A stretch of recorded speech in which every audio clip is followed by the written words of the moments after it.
kalau mau puasa itu penyambutannya.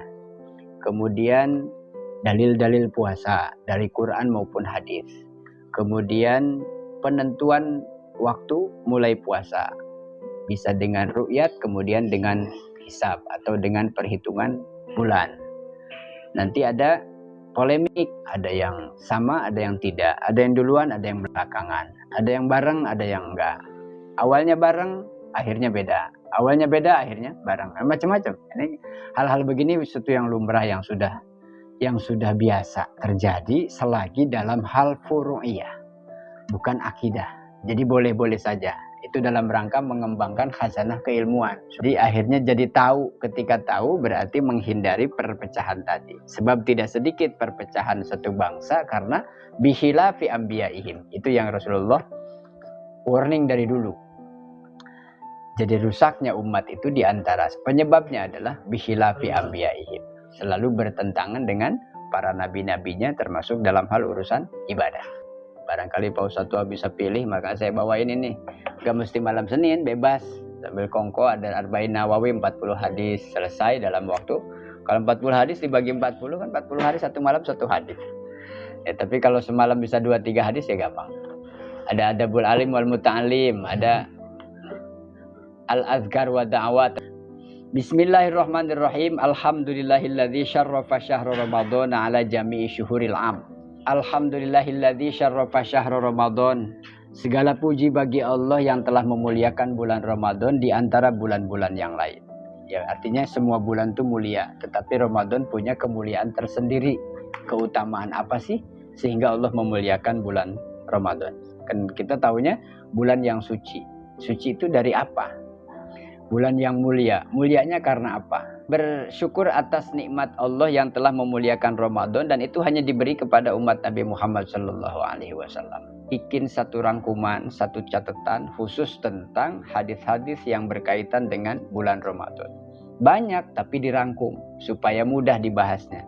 Dipelajarinya mudah karena fikih Islam ini luas.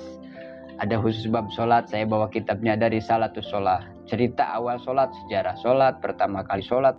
Mimma yahatsu alal qiyam biwadhaifih. Aturan-aturan, undang-undang, tata tertib, adab di dalam Ramadan.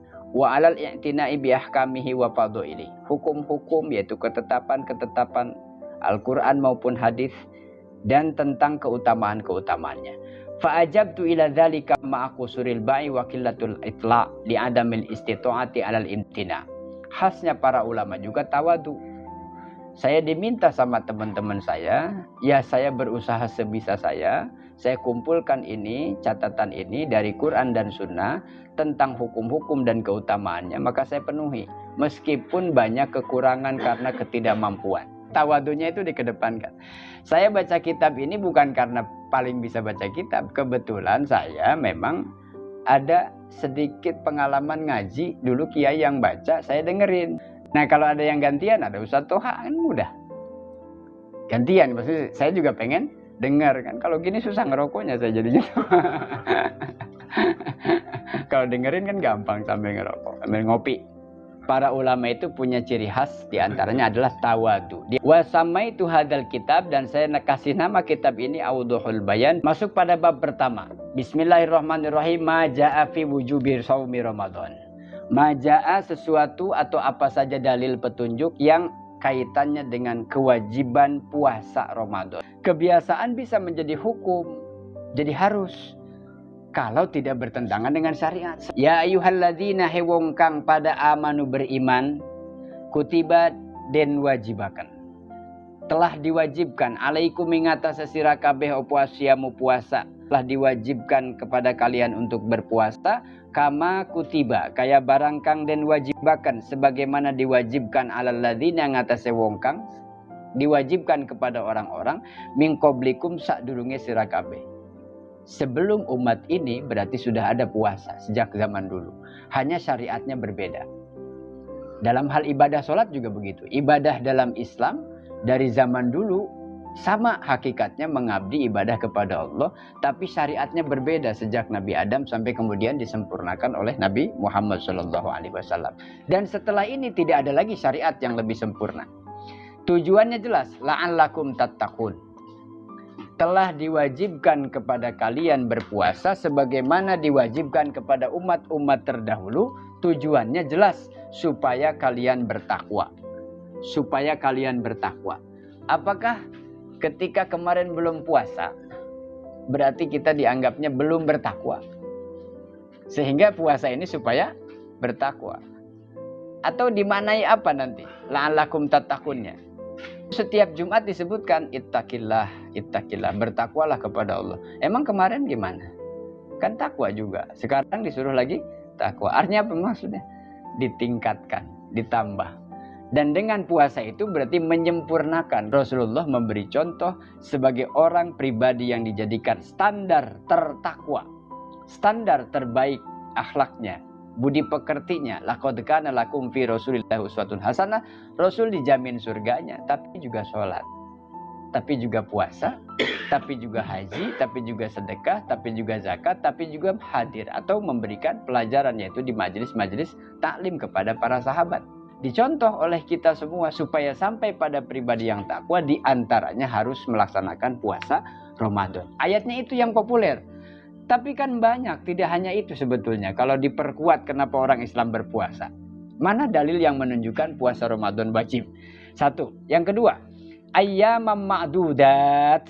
Faman kana minkum maridun aw ala safarin fa'iddatum min ayyamin ukhar. Wa 'alal ladzina yutiqunahu fidyatun ta'amu miskin. Faman tatawwa'a khairan fahuwa khairul lah. Wa antasumu khairul lakum in kuntum ta'lamun.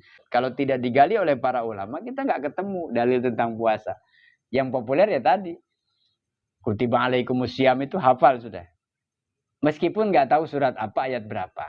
Tapi kalau disusun dalam semua dalil tentang puasa, ya banyak. Di antaranya yang barusan saya baca. Ahlus sunnah wal jamaah itu adalah mengikuti sunnah Rasul dan kesepakatan para sahabat. Jadi tanpa wasilah ini nggak bisa. Mari kembali kepada Quran dan sunnah. Yang pertama ayat menyebutkan telah diwajibkan kepada kalian puasa. Oke, siap. Puasanya gimana? Nggak ada keterangan di ayat berikutnya.